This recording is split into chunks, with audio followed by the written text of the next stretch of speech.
Hello YouTube. I will tell you today about a very unusual place, almost in the center of Europe. And this is an underground fortress, and it has not been really investigated, and it probably contains a number of interesting secrets from World War II. A few of the unresolved mysteries from that war, literally lie under feet of Europeans. Some below-ground structures, bunkers and fortifications built by Nazi Germany contain secrets which have not been revealed until recently, at least in the public arena. Some have not been basically revealed at all. One such underground system of fortifications built by the Germans was discovered in Poland after the Nazis were defeated by the Soviet troops in the area. And so many years have passed since the discovery, and we still know very little about the site. So I will tell you in detail, and this is for those who like to find out about secrets and mysteries of the last major war in the history of humanity. Lubuskie or Lubusz province is located in western Poland. The province borders the German state of Brandenburg. For centuries, this part of Poland had been under Prussian control and formed part of the province of Poznań, or Poznań in Polish. After Poland was liberated following the defeat of Nazi troops by the Soviet army, the area was returned back to Poland. Those Germans who lived in the province were forced out, and the Poles from the eastern parts of Poland who had been transferred to Ukraine were later resettled in the Lubuskie province. Now, the main rivers of the region are the Odra, or Oder in German, running along the Polish-German corridor and its tributaries, Bobor and Warta. This province is the most forested area of Poland. Its deep forests are full of lakes. The Miedzierżec is a small town on the river Warta tributary, the Obra. The town dates back to the 10th century. This area is full of history of wars and invasions, you name it. Now, to the west of the town is the Lubuskie Lake District, approximately 100 kilometers west of Poznań and 220 kilometers east of Berlin. Along the Odra-Warta area stretches an enormous underground system of fortifications built by Nazi Germany as part of the East Wall, to strengthen the Eastern Front and defend the Nazi Reich. This area is called the Miedzierżecki Fortified Region, MFP in short. The Germans called it Regenwurmlager, Earth War Camp, and codenamed it RL. A very elaborate system of bunkers was built there from the late 1920s to the 1930s and during the war. The bunkers are sometimes compared with the famous Maginot Line. There are reinforced concrete underground corridors about 50 or more kilometers long, located 30-50 meters below ground. Today it's possible to visit a part of the corridors near the village of Kalau in German, near Pniewo, about 12 kilometers southwest of Miedzierżec, and to see the Scharnhorst armored turrets, but only with an experienced and trained guide. There are guides who speak many languages on the site. Don't go by yourself, go with a guide if you decide to go. You will see exhibitions of military equipment from World War II and bats. There's actually a bat reserve near Toperek, located in the underground bunkers. More than 30,000 bats of 12 species in the reserve during the winter make it one of the largest winter camp of bats in Europe. The communist government of Poland wanted to designate the underground passages as dumping site for nuclear waste, but changed its plan after Polish scientists were able to alarm their Western colleagues. Few people realize that the tunnels are largely unexplored and contain traps designated long time ago to kill those who wander into the secret Nazi fortifications. Listen to this. There have been deaths of careless tourists who perished in the elaborate traps built by Nazi engineers. This MFP, or Miedzierżecki Fortified Region, MFR, consists of reinforced concrete bunkers and large steel turrets. There are kilometers of anti-tank barriers, square pyramidal reinforced concrete blocks, each about 90 to 120 centimeters high. These are called dragon's teeth. About 21 of the bunkers are joined by a subway system at a depth of 30 to 50 meters. There is a labyrinth below the MFR which has been left largely undisturbed, except for the bats. The main tunnel, the main traffic road, extends along the north-south line. It is basically an axis of tunnels.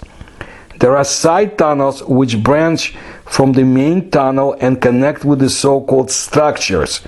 Concrete stairs lead to the side tunnels, from the side tunnels to the surface part of the structure. This type of bunker is called a Panzerwerk. The bunkers on the surface were equipped with armored turrets. Their steel walls 25 centimeters thick.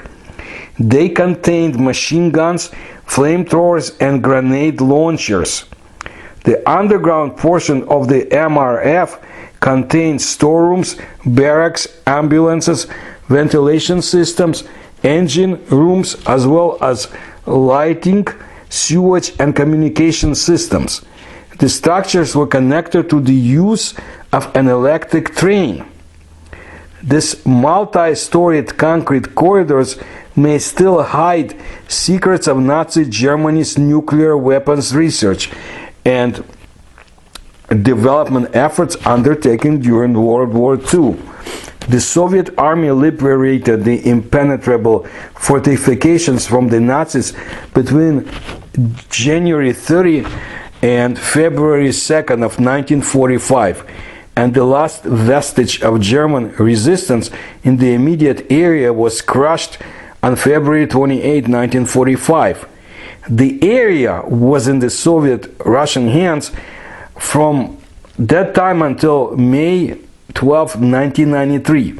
According to the Russians, this Miedzierżecki fortified region still contains a number of mysteries.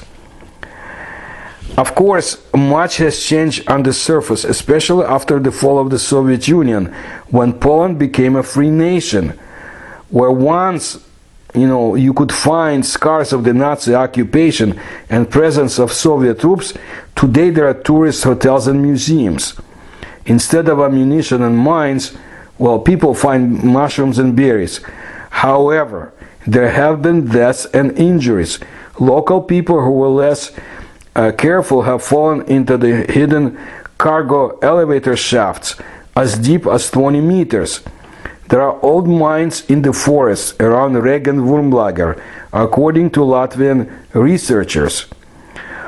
And there was more than that in the area, but we are concerned with the mysteries that have remained locked in the underground structure built by the German Third Reich. Unfortunately, we do not know what information about the Regenwurmlager is in the possession of the Polish internal security. We do not know if any findings have been shared with the Americans, NATO, or the German Office for the Protection of Constitution, which is their German Domestic Intelligence Service. So let's look at the Soviet sources and see what is it that they knew.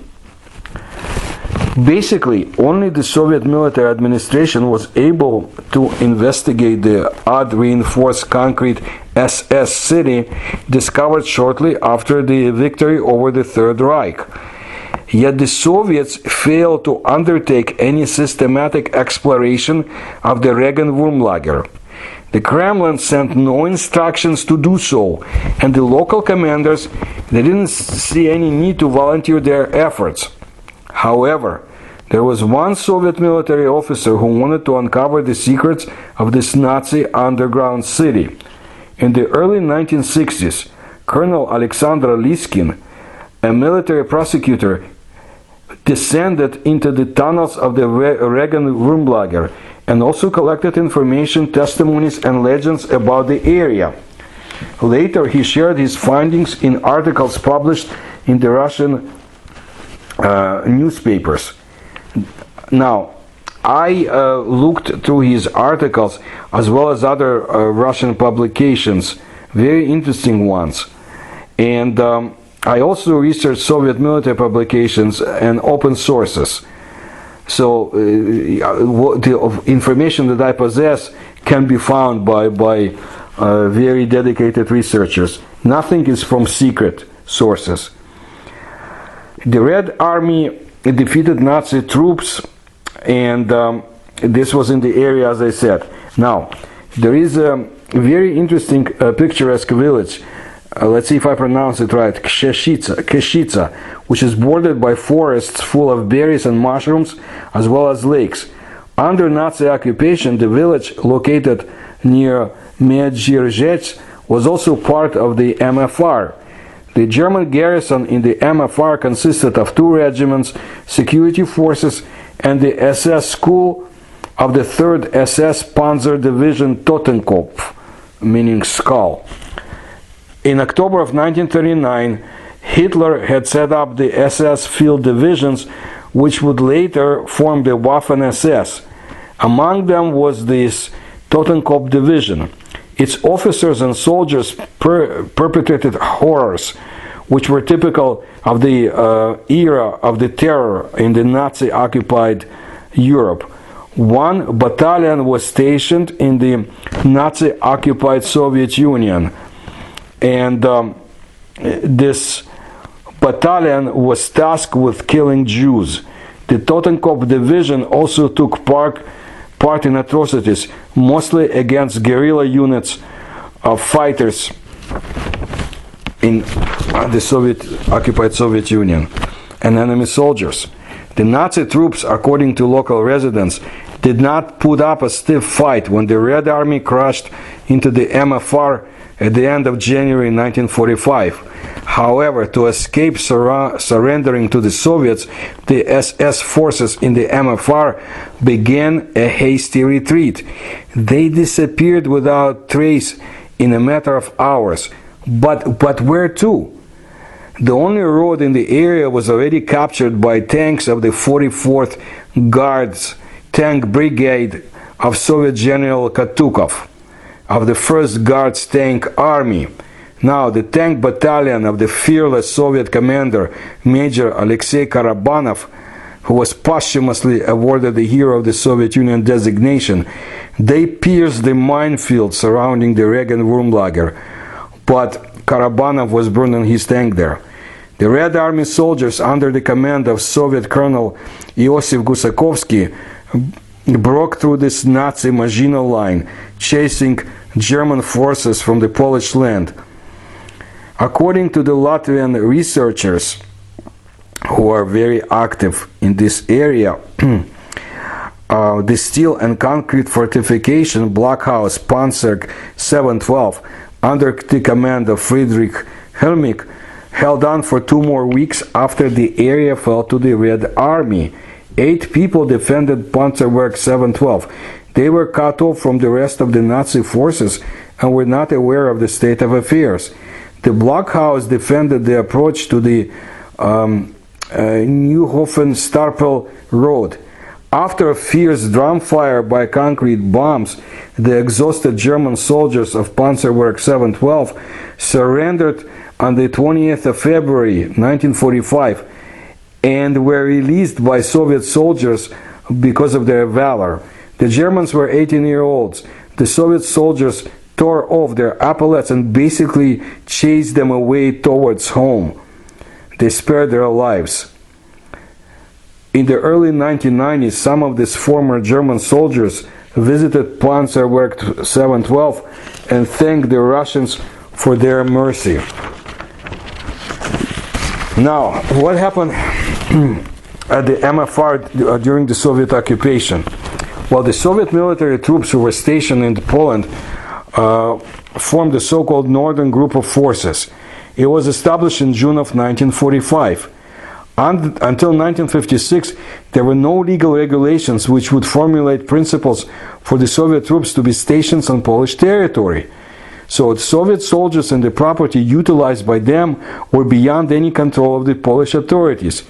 Later agreements between the two countries regulated their legal status and procedure of movement. Some of such Soviet units were stationed in Keshica, that village. There was a signal brigade of 5 battalions, a fuel depot, a field radar station, barracks, warehouses, garages, and other buildings, occupying an area of about 120 hectares. The brigade was an elite Soviet military force, which assisted the general staff in controlling Soviet troops in the huge territory of the European theater of military activities. So what did Alexander Liskin find? Keshica, it's located on a hill surrounded by pine forest, with Lake Keshitsky nearby. Its beauty is breathtaking.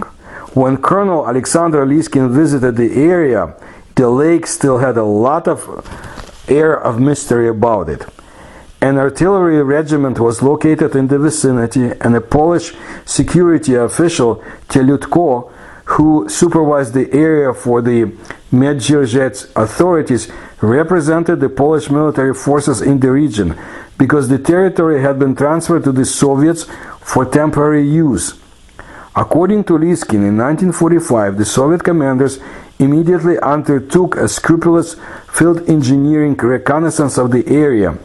They made discoveries which amazed even the battle-hardened Soviet military.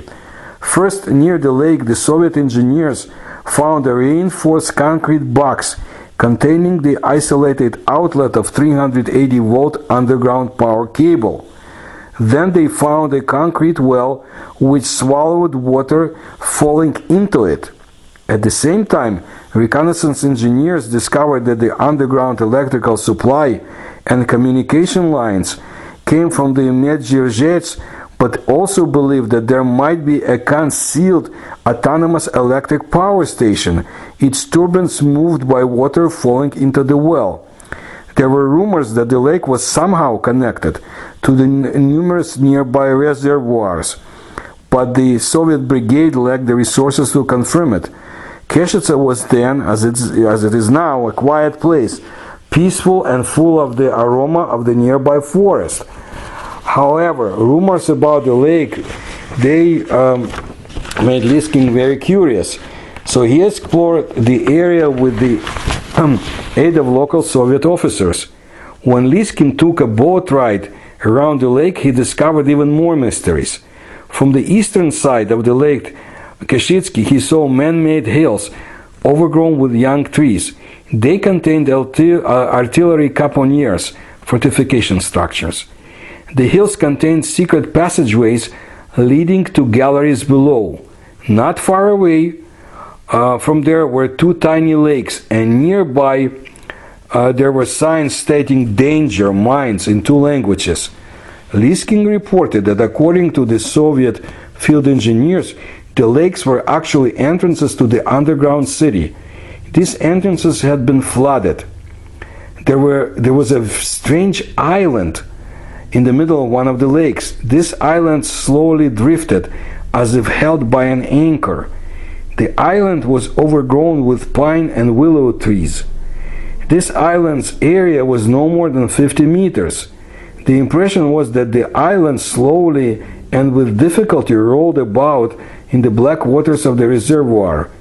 The lake obviously had an artificial addition whose shape resembled a human appendix.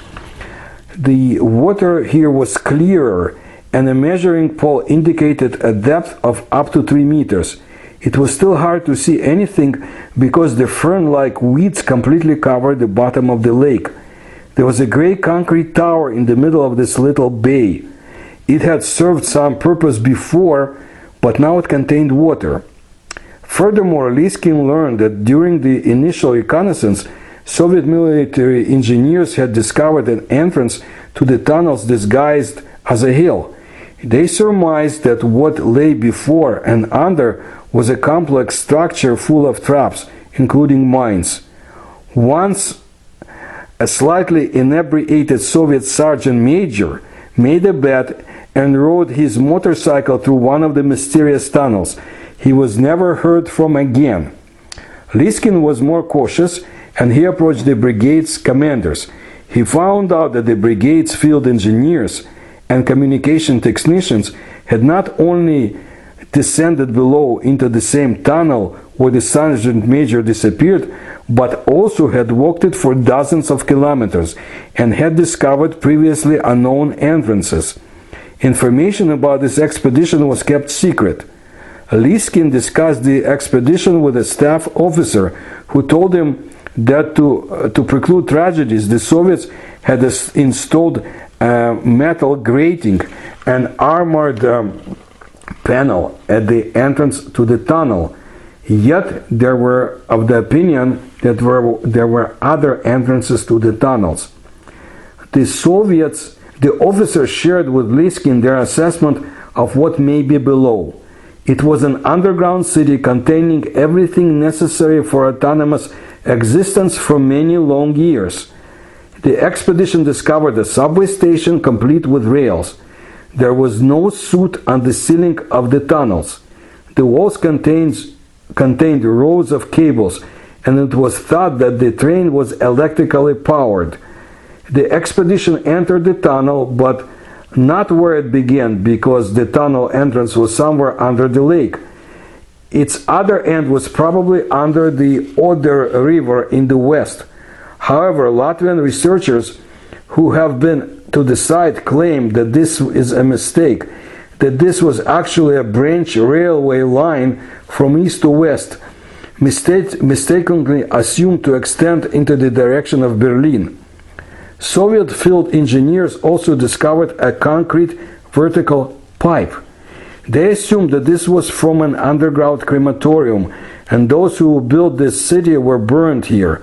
However, German researchers who have studied the fortification in recent years believe that the pipe was part of the ventilation system of the never completed underground 5th Armored Battery, Panzer Battery 5.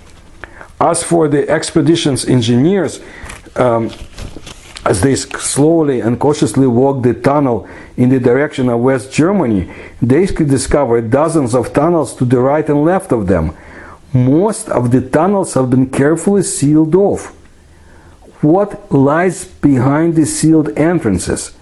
What sites, what sections of the underground SS city are hidden there? We still have no answers. The area was dry for the most part. As the Soviets walked through the tunnels, they began to lose perception of being in the real world. They concluded that the investigation of this huge underground city lying under the fields, rivers and forests was for well-equipped experts with time and access to resources.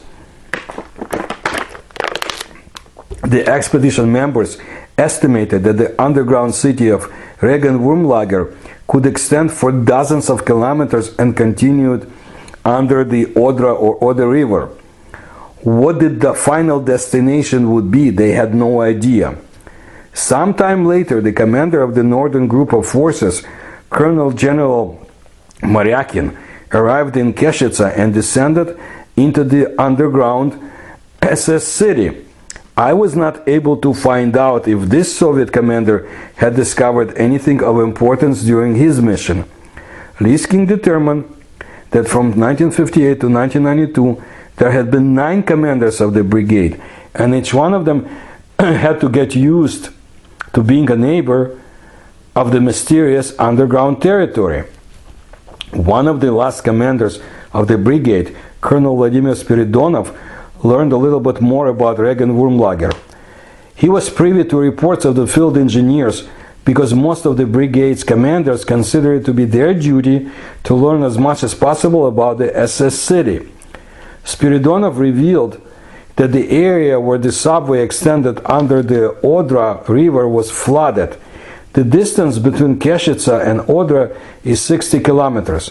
The walls and ceilings of the subway system are covered with concrete slabs and the floor with rectangular stone slabs. Spiridonov drove 20 kilometers to the underground tunnel towards Germany in a Soviet military vehicle.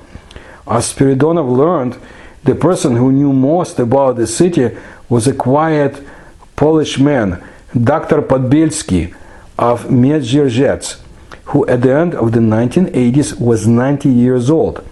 He secretly explored the underground city in the late 1940s and 1950s. Dr. Podbielski told local inhabitants that the Germans started building the city in 1927, but they embarked on intensive construction in 1933 after Hitler came to power. In 1937, Hitler reportedly visited the Regenwurmlager area, arriving by the underground subway. But Latvian researchers refute this legend. It was then that the city was turned over to the army and the SS. There were some secret passageways from the Regenwurmlager to strategic underground storage places and a power plant located in the area of Vysoka and Pieski villages, some 5 kilometers from the lake to the north and to the west. Lake Keshkitsky itself is a mystery waiting to be solved. It is as deep as 20 meters, and it's at its eastern end. One summer, Soviet officers were fishing in the lake, and they saw something in the murky bottom which looked like a hatch. They nicknamed it the Eye of the Inferno, and this eye seemed to be closed shut. What was the purpose of the hatch? Was it a Kingston valve to flood the underground city in case of an emergency? But if the city was not flooded, then it may have been kept intact for some other purpose and may contain unimaginable secrets. Spiridonov found many intriguing sites around the lake and the forest. Among them were pillboxes containing machine guns surrounded by minefields, barbed wire, and deadly traps. He found ruins of military structures and remnants of the hospital for the SS elite forces. However, throughout the Soviet control of the territory, there was really no comprehensive and detailed exploration of the Regenwurmlager. Obviously, the Soviets and the Polish government at the time would attempt to limit access to the Regenwurmlager to prevent unauthorized movement to and from Western Germany. To expect anything less from them would be highly naive, and there are no records that I know of to provide real details about the Soviet security measures or actions in the area. So, we do not know what the Polish government discovered after the Soviets departed, but it is very unlikely that the Poles had the resources to really explore the underground city. Has the city itself been put on ice for some future use? Think about it.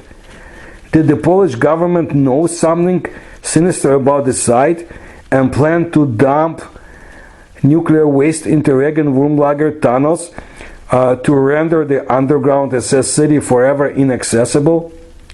What is hidden behind the sealed tunnels in the underground Nazi city?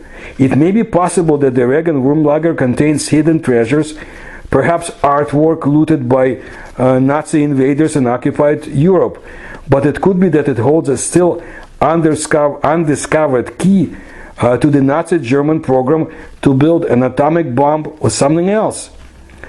Did the fleeing SS Totenkopf forces in the MFR region enter Regenwurmlager to disappear into the bowels of the earth? So far, we have only questions but no answers. Thank you for your attention to my research. If you can help, please do. There are links in the description section. I will bring you more stories. Thank you.